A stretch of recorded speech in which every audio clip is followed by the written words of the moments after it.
¿Qué tal? ¿Cómo están? Un gusto saludarlos. Muy bienvenidos, como siempre, gracias por la sintonía. Es una responsabilidad como medios de comunicación abordar las temáticas que generan más confusión. Yo así es como quisiera manejar el tema el día de hoy. Se genera confusión, especulaciones. A veces existe una oposición que más que aportar entorpece.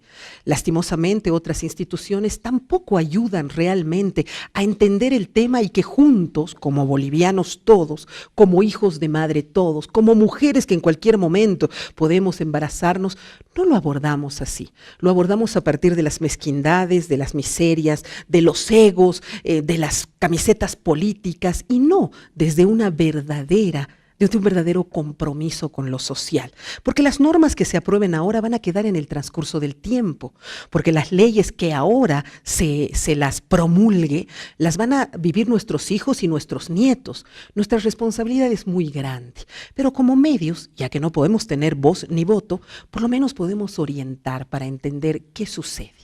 ¿A qué me refiero? Estoy hablando de lo que en estos días se ha abordado, diría yo equivocadamente, llamando la ley por el aborto. Así es como he escuchado el concepto en nuestra sociedad. Imagínense cuánta confusión. Hoy día vamos a hablar del aborto, sí, desde una percepción de mujer, aunque mi mesa más parece de diosas que de sabor a tierra, pero creo que es fundamental por el horario y por el abordaje que hacemos a estas temáticas.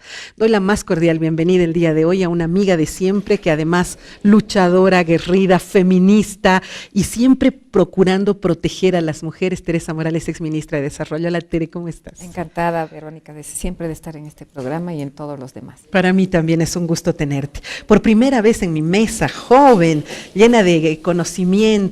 La juventud pues tiene características que con el tiempo las vamos perdiendo. Me alegra mucho tenerte, senadora Adriana Salvatierra, presidenta de la Constitución, de la Comisión de Constitución, Derechos Humanos, Legislativa y Sistema Electoral. Como diría el chavo, chanfle. ¿No? Qué gusto tenerte, ¿cómo estás? Muchas gracias, Verónica, por la invitación. Feliz de estar acompañada por Teresa, mi compañera también. Y bueno, dispuestos también a debatir también y a tratar de aclarar algunos puntos respecto a lo que se ha hablado del Código de Sistema Penal. Bueno, entonces partiré contigo, Adriana, para que tú me expliques un poquito en qué está la ley, qué sucede, dónde está ese punto, de qué ley estamos hablando para aclarar bien a la sociedad. Mira, esta es la así de gorda, de gordo y de grande es el documento. Pero esto es... Esta es la propuesta del Código de Sistema Penal, un proyecto de ley Uh-huh. que fue trabajado por los presidentes de ambas cámaras, José Alberto González, Gabriela Montaño, y la presidenta de la Comisión de Constitución de Cámara de Diputados, la diputada Susana Rivero. ¿Y qué es lo que pasa en general? Nosotros tuvimos como un puntapié central en toda la discusión para abordar las necesarias transformaciones dentro de la justicia, la Cumbre de Justicia que se realizó en junio del 2016, el año pasado. Y esta Cumbre de Justicia decía, a ver, es necesario refundar el sistema judicial, es necesario pasar de la lógica de una justicia punitiva que centralmente se ocupa de incorporar mayores niveles de sanciones de tipo penal, a pasar a una justicia restaurativa que busque la reparación del daño, la reparación de la víctima. Un cambio de lógica en todo lo que es el sistema penal. Que son necesarios nuevos modelos de gestión, por ejemplo, que devuelvan la atribución al administrador de justicia, al impartidor de justicia, que es el juez, los vocales, para resolver los casos, para resolver en audiencia los tratamientos y no encargarse también, además, de problemas administrativos que demoran la tarea jurisdiccional. ¿En esta cumbre se tocó el tema del aborto? No necesariamente, pero sí se habló de discutir un nuevo código de sistema penal. General, okay. En general. Lo que sí se habló es la necesidad de transversalizar una perspectiva de género y generacional y transversalizar también una política para personas con discapacidad. Genial. Eso sí fue que es abordado. lo que era como un asunto pendiente. Pero aquí ya aterrizamos en el punto relacionado a lo que es el aborto. Hasta el día de hoy el aborto solamente se lo puede realizar a mujeres que hayan sido víctimas de violación, que haya una malformación fetal y ¿qué más? Actualmente el aborto impune, que es cuando no genera sanción penal, se acepta cuando una mujer es víctima de violación, cuando es víctima de estupro, de incesto Ya. Cuando se practica con el fin de proteger la vida de la madre. Estupro es cuando un adulto con engaños ha hecho que una menor de edad tenga relaciones con él. Exactamente. Incesto es cuando ha sido entre padre e hija o entre hermanos, ¿sí? Para poner un poquito de explicación a nuestra población. Y cuando hubiera sido un embarazo producto de un rapto no seguido de matrimonio. Ah, ya. Que eso mantiene todavía un código penal que está vigente desde 1972, ¿no? O sea, con esas Uy, lógicas fue imagínate, trabajado. ya, ok.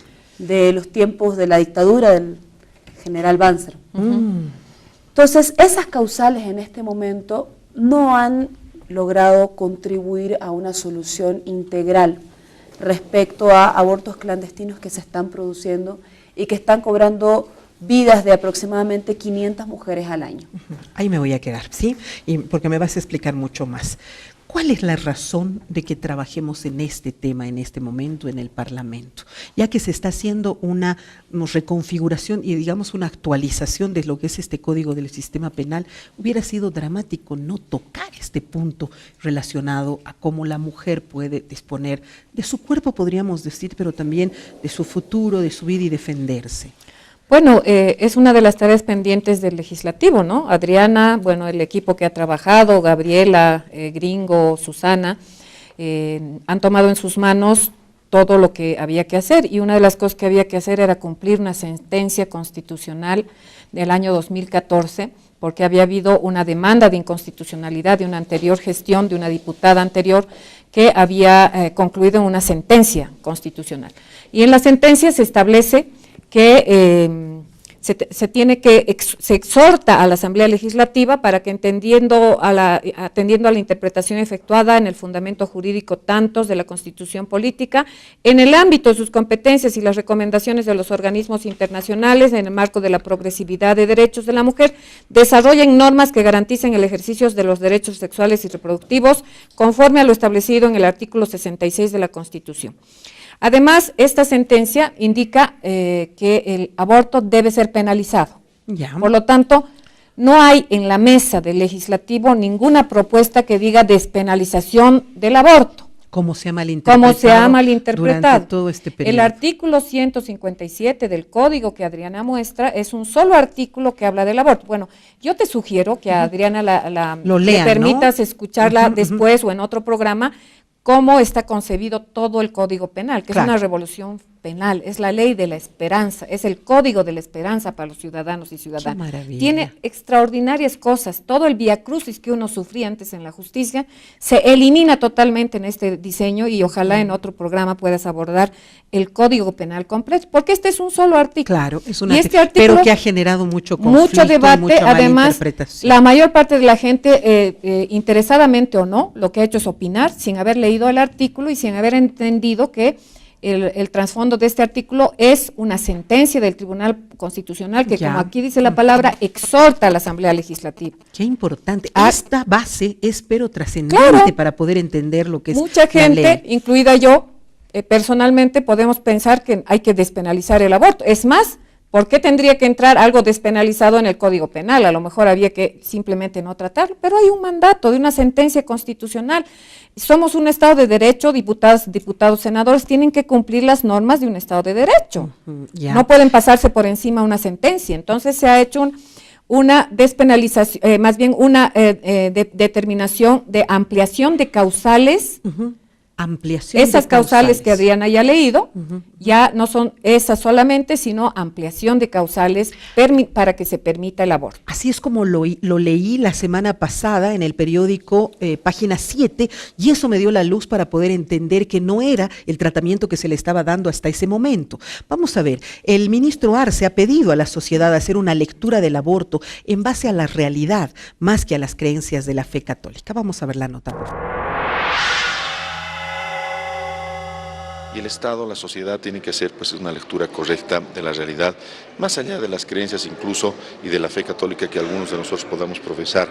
Tenemos que hacer una lectura de la realidad y tenemos que dar una respuesta a la realidad. Pero desde ningún punto de vista hay una despenalización del aborto o aborto libre en Bolivia, sino que existen determinadas condiciones hasta las 8 semanas, que es la fase inicial de un embarazo, y bajo un procedimiento por única vez, es uno de los temas fundamentales que no se han analizado, por única vez una mujer pueda practicarse un aborto, ¿no? Hay una protección gradual de los derechos, eso establece la Constitución, y obviamente la Constitución está acorde con la realidad y ha hecho una lectura de la realidad. Y yo reitero nuevamente, no hay aborto libre en Bolivia, no se ha planteado el aborto libre en Bolivia.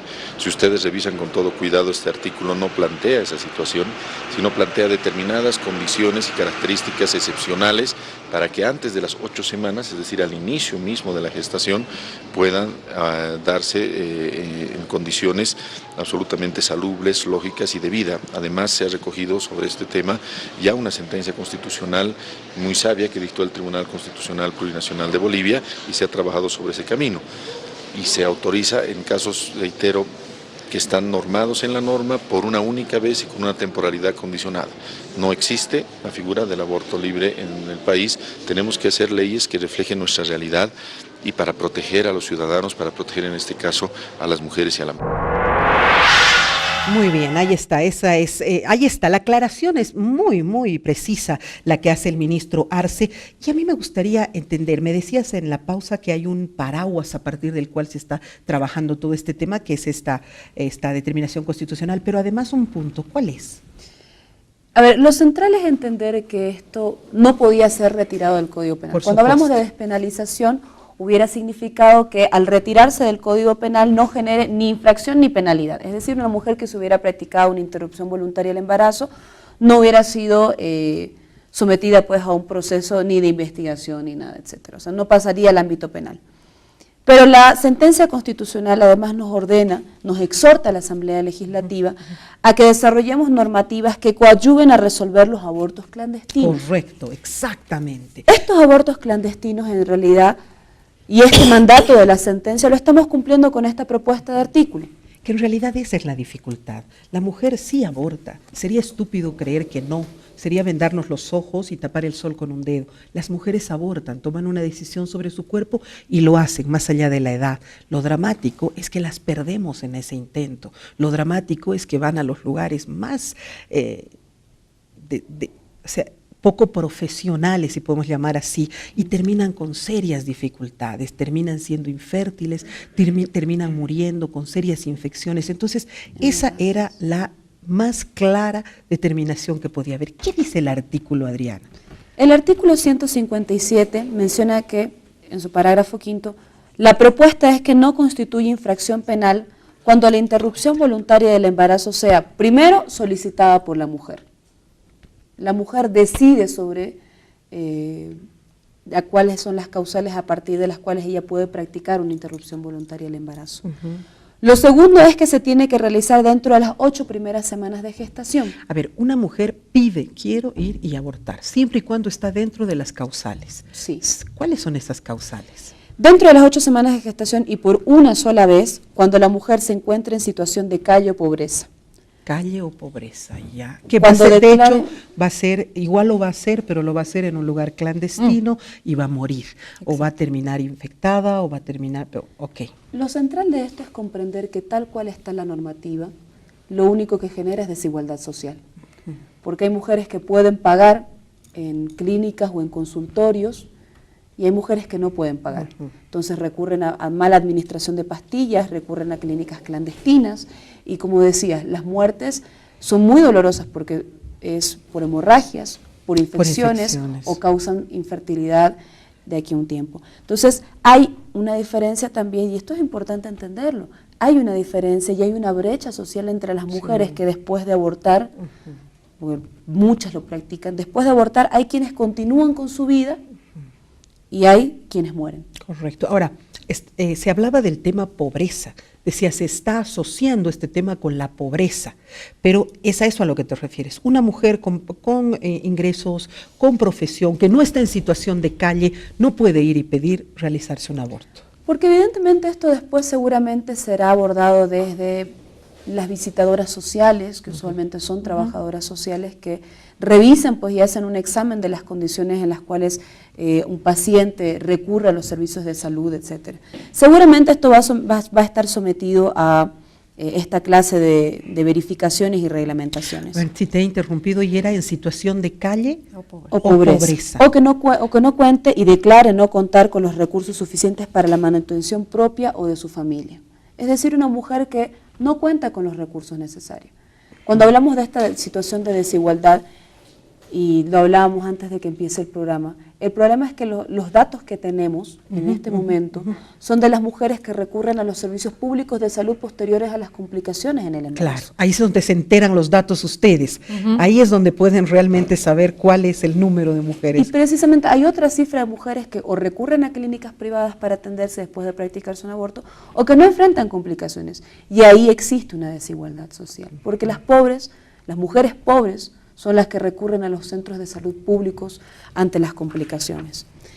Las otras dos condiciones son que sea madre o tenga a cargo personas adultas mayores con discapacidad u otros menores consanguíneos o no. O sea, una mujer que tiene responsabilidades sobre otras personas, además de el embarazo que estaría posiblemente Y dando otros hijos o adultos mayores o hijos o hermanos con discapacidad a su cargo. Que realmente la llegada de otro hijo, de un hijo más, sería para ellos complicarse absolutamente la vida. Okay. Y que sea estudiante. Eso de entre las 8 primeras que semanas. sea estudiante. Aquí hay un dato. A ver. Decían en diferentes medios, no, que una persona de 35, 40, 50 que decide estudiar, etcétera. Ser estudiante es tu principal actividad, es decir, cuando en tu carnet de identidad dice soy estudiante, es porque declaro que es la principal actividad que yo desarrollo. Por tanto, una persona estudiante no dedica el 50-60% de su tiempo al trabajo, no genera recursos económicos, y esto a ella le generaría un impedimento para continuar. Ahora, son todas esas causales juntas, que sea estudiante, que tenga otros hijos, alguno con discapacidad o alguna persona con discapacidad en su entorno, o que tenga un adulto a su cargo y además sea estudiante. ¿Esas son? Todas esas causales son hasta las 8 semanas.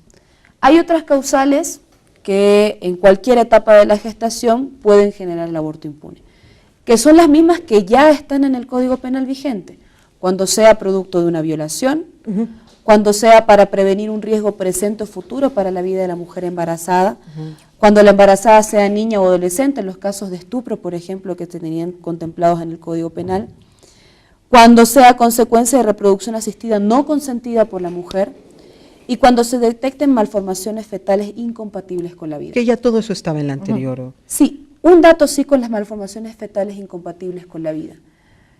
En un debate en Santa Cruz venía y decía una señora, no, que por ejemplo un niño que se detecta que tiene síndrome de Down. Eso no es una malformación claro, ni es incompatible con la vida. Correcto. Cuando hablamos de malformaciones incompatibles con la vida es que aquellos seres que fuera del vientre de la madre no viven. Por ejemplo, niños que nacen con anencefalia. Claro. O con hidrocefalia, estos pequeños que realmente una vez que nacen van a morir, ¿no es cierto? Y eso se puede interrumpir antes, ¿ya? Esas son la totalidad de las Bueno, cosas. tengo que ir aterrizando uno por uno porque realmente me llama poderosamente la atención algunos de los puntos. Tere, ¿cómo se mide si una mujer es o no es pobre?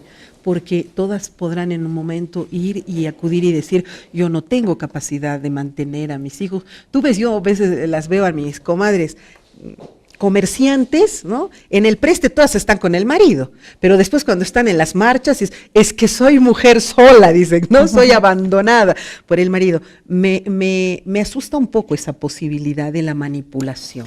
Dos cosas sobre el tema. La primera es que la que más muere es la mujer pobre, porque es justamente la que se la hace en condiciones insalubres, se complica su aborto y tiene que llegar a intentar salvar su vida. En la estadística recoge solamente a las que llegan a intentar salvar su vida después de una complicación. Muchas otras se mueren en casa. Claro que sí. Se desangran en su casa y no se sabe la estadística. Pero ellas siempre tienen el mayor peligro de tener una complicación en el aborto es cuando te la hacen de manera clandestina, insalubre, irresponsable, etc. Cuando te lo hacen el aborto en buenas clínicas, con médicos, con asepsia, con todo, eso es mucho más probable que no suceda. Que aparte hay técnicas ahora maravillosas, ¿no exacto, es cierto? Que además incluso hay técnicas que últimamente ya son solamente en las primeras 8 semanas o hasta 12 semanas, el misoprostol, la pastilla. Pero bueno, sí. Lo que más sucede es la muerte de la gente pobre. La mujer pobre tiene más probabilidad de morir por un aborto que la mujer que tiene dinero. ¿No es cierto? Y es la verdad. Y por esa razón entra ese componente de las razones, ¿no? Si realmente tú haces tu aborto en base a que no tienes posibilidades, tienes 3, 4 hijos, no tienes serias posibilidades de mantenerlo, entonces entra como una causal para que el sistema de salud te lo haga, ¿no? El sistema de salud te lo hace. Hasta ahorita está demasiado amplio, pero ahorita es demasiado, está como borroso. Habría que reglamentar, por supuesto, cada ley tiene un reglamento, pero el sistema de salud pública, como muchos otros sistemas de salud del mundo, tiene mecanismos para establecer la condición de pobreza de la gente. No es esta la primera vez en la que un hospital o público va a tener que decir, si este señor es pobre, incluso hay, como todos ustedes saben, todo el país sabe, hay trabajadoras sociales en los sistemas de salud que van y verifican, van a la casa, y psicólogos y todo, y verifican en qué condiciones está, incluso para condonarles su deuda o para ayudarles o para reducirles el monto, ¿no es cierto? Bueno, ese mismo equipo de trabajadoras sociales puede establecer con absoluta claridad que esta persona vive, qué sé yo, en un lugar así, que consulta a los vecinos si vive ahí o no vive ahí esta señora, los vecinos dirán es aquí, etcétera, y verifica la vivienda, verifica la familia, verifica todo, ¿no es cierto? Incluso, como digo, consultando a los vecinos, consultando a quien la conoce, etcétera. Entonces, esa trabajadora social o el trabajador social establece que efectivamente esta señora no tiene condiciones económicas para tener un hijo más. Estamos viendo unas imágenes realmente dramáticas, porque esos son los casos de una práctica poco profesional del aborto, ¿no? O sea, son mujeres que han sido víctimas de un aborto que se hace realmente en condiciones precarias. Hemos visto imágenes y esa es la realidad. No es la realidad la de las mujeres que van a un lugar, les dan una pastilla y se acabó. Ahora hay unas técnicas muy sofisticadas que son casi como aspiradoras, que en cuestión de minutos resuelven el tema. No es así. Donde van nuestras mujeres justamente es a estos sitios donde las deshacen, donde les perforan el útero, donde les quitan un pedazo de cualquier parte del sistema. Entonces, esa es la realidad y desgraciadamente nos gusta taparnos los ojos y creer de una manera de repente muy hipócrita que esto no existe, y sí existe, esta es la realidad, aunque no nos guste ver. La pregunta es, una vez que esto se apruebe, los sistemas de salud van a generar lugares, van a tener espacios para poder atender a las mujeres que hayan decidido esto. Lo central es entender que a partir de esto el sistema de salud tiene la obligación, y lo digo como sistema de salud, tiene la obligación, y aquí dice, el Sistema Nacional de Salud deberá precautelar la libre decisión, la salud y la vida de la mujer. No podrían negar una interrupción del embarazo ni su atención integral en los casos previstos en la ley, y el único requisito sería el llenado de un formulario con la constancia del consentimiento informado de la mujer, el señalamiento de la causal y las circunstancias de su decisión, que ellas expliquen. Claro, ¿por qué? Sus razones, sin otro trámite o requisito.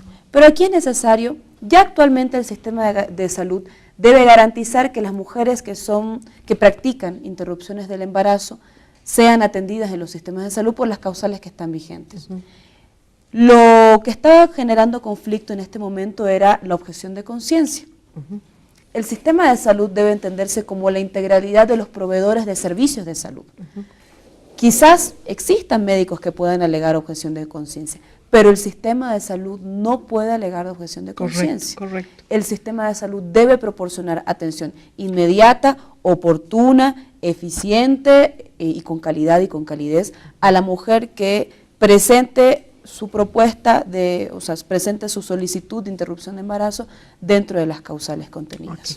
Permítame hacer una muy breve pausa, por favor, tengo que cumplir, y luego vamos a escuchar las palabras de la ministra Adriana Campero cuando habla de que hay un 13% de casos de mortalidad materna que se deben justamente a abortos mal realizados. Ya volvemos.